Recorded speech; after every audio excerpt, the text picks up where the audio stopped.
Welcome to Dreamy Tales, where soothing stories guide you into a peaceful night's sleep. Enjoy imaginative bedtime stories that take you on a journey to the land of dreams, accompanied by relaxing background sounds to help you unwind and drift off easily. Perfect for both children and adults, Dreamy Tales is your ideal companion to relax, wind down, and enjoy tranquil moments. Don't forget to subscribe, like the video, and share it with others. Tune in, relax, and let your mind wander into a world of calm and serenity with us. In the early hours under a starlit sky, Anne Bonny, the renowned pirate captain with her fiery red hair, stands at the helm of her ship, the Sea Serpent. Her first mate, Barnacle Bill, approaches her with an old, peculiar map he's found from their last raid. The map's cryptic symbols and the promise of an underwater cave filled with treasures excite Anne, who commands her crew to set sail towards the unknown. With the crew in high spirits, the Sea Serpent embarks, and the mysteries ahead send waves of anticipation through everyone on board. After days of navigating treacherous waters, they reach a remote part of the ocean, where the sea shimmers an otherworldly turquoise. Anne commands the crew to drop anchor, and with diving gear ready, she and a select group, including Barnacle Bill, descend into the cool, dark waters. Rays of sunlight create patterns as they swim down to a yawning cave mouth guarded by giant stone statues. With heartbeats quickening, they enter the underwater cave, their lanterns casting flickering light onto ancient carvings that seem to tell a story of guardians and hidden secrets. Venturing further, Anne and her crew are awestruck as they stumble into a grand chamber glittering with treasure beyond their wildest dreams. Gold coins, sparkling jewels, and strange artifacts are piled high, glowing under an ethereal light. But from the darkness, ghostly guardians emerge, ancient spirits disturbed by the pirates' presence. With a fierce but measured stance, Anne holds her sword ready, yet her intuition tells her that a respectful gesture might be the only way to appease the guardians. She finds a precious chalice and offers it, bringing a moment of calm that allows them to search further. The treasure room was a labyrinth of stone alcoves and ancient carvings, each wall telling fragments of an ancient tale. Anne's crew fanned out, cautiously inspecting the walls and their strange pictographs. Barnacle Bill pointed to a series of symbols that seemed to repeat. "These carvings," he murmured, "they look like pieces of a map or instructions, maybe even warnings." And ran her fingers over the carvings, her instincts honed over years at sea telling her this was more than decoration. Each symbol was unique, depicting scenes of great storms, celestial events, and a mystical blue stone that glowed with an ethereal light. "This must be the heart of the ocean," Anne whispered to herself, captivated by the intricate depictions of people and spirits reaching toward it. One by one, the clues led them to a narrow path at the back of the treasure room, almost hidden by towering stacks of gold and jewels. The air here felt different, charged, as if it held the weight of centuries.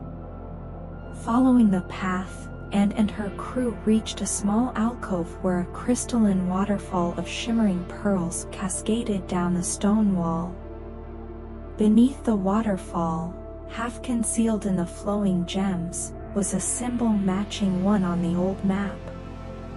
"Captain, look here," Barnacle Bill pointed, his voice barely a whisper.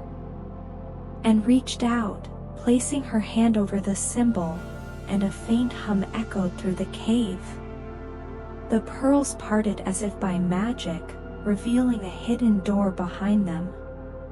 It creaked open, releasing a gust of cool air laced with a scent that was almost floral, though the source remained a mystery. Inside the hidden room, bathed in the soft glow of bioluminescent algae, stood a pedestal carved from a single piece of radiant blue stone. Resting upon it was an ancient scroll bound by golden ribbon. As Anne approached, the air seemed to grow still, and her heart pounded in her chest. The scroll, she sensed, was no ordinary relic. It was the final key to the heart of the ocean. She gently untied the ribbon, and as she unrolled the scroll, words in an ancient language began to glow with a soft light. Barnacle Bill, who'd spent years studying languages, squinted at the text, carefully deciphering it line by line. "This speaks of an artifact called the Heart of the Ocean," he translated. "It says it has the power to grant immense wisdom, but at a cost. It warns that only the worthy may wield its power, for it can be both a blessing and a curse." Anne's eyes widened as she listened, fully understanding the weight of this discovery. This heart of the ocean was no mere trinket, it was a source of profound power, and its potential was limitless. But with great power came an even greater responsibility. Anne held her breath as she approached the center of the hidden chamber. There, resting atop the pedestal, was the heart of the ocean, a magnificent blue crystal, emitting a gentle, pulsating light as if it were alive. Its glow filled the room with an enchanting aura, casting shadows that seemed to dance along the walls. The heart of the ocean was breathtakingly beautiful, with intricate facets that seemed to contain miniature galaxies, sparkling in deep hues of azure and indigo. Anne carefully placed her hands on it, feeling an energy pulse beneath her fingertips. A warmth spread through her, and in that moment, she felt a sense of clarity unlike any she had ever experienced. Whispers of knowledge and secrets seemed to flow from the crystal into her mind, fragments of lost histories, ancient myths, and mysteries of the sea. Barnacle Bill looked on in awe. "Captain, do you feel its power?" Anne nodded, but her expression was somber. The words of caution on the scroll echoed in her mind. This artifact was powerful, but it demanded respect and wisdom from its wielder. She could sense that the heart had a will of its own. It wasn't something to be controlled or exploited. Rather, it was a guide, a keeper of ancient wisdom that required humility. Just then, the spectral guardians reappeared, but this time, they seemed more peaceful, their forms softened in the glow of the heart. One of them stepped forward, reaching out as if in a silent request for the crystal's protection. And, understanding their unspoken words, nodded. "I promise to protect the heart of the ocean," she said, her voice steady. "It will be kept safe and used only for the good of those who truly seek wisdom." The guardians seemed to relax, their once intimidating presence now one of quiet approval. One of them inclined its head toward her, as if granting a final blessing, before fading back into the shadows. And carefully wrapped the heart in a soft cloth, and tucked it safely into her satchel. With the artifact in their possession, she and her crew retraced their steps, making their way out of the labyrinthine cave and back to the sunlight waiting above. The weight of the heart in her satchel felt like a solemn reminder of the responsibility she had taken on. Back on the Sea Serpent, Anne and her crew celebrated, their hearts light with the thrill of victory and discovery. The ship's deck was filled with laughter, stories, and the sounds of clinking mugs. The crew reveled in the treasures they had brought back, from sparkling jewels to ornate artifacts that hinted at ancient civilizations. But Anne, standing at the edge of the deck, was quiet, her gaze fixed on the heart of the ocean resting in her hands. It seemed to pulse softly, as though aware of the open seas surrounding it, and felt an overwhelming sense of awe and gratitude.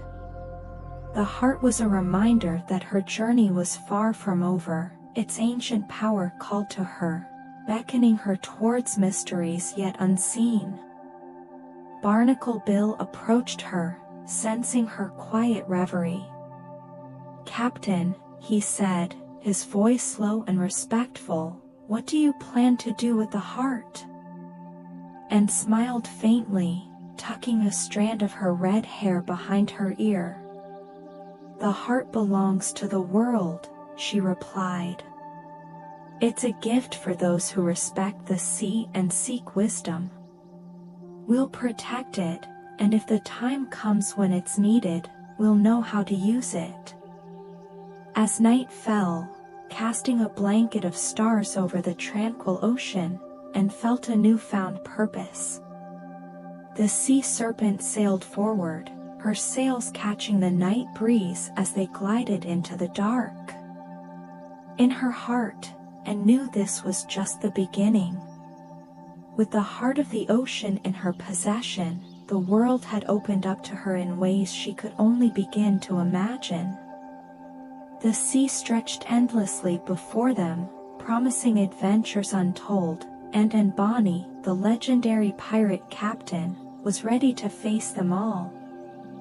With her loyal crew by her side and the heart of the ocean as their guide, they would explore every corner of the vast ocean, uncovering its mysteries and sharing its wisdom with those worthy enough to receive it.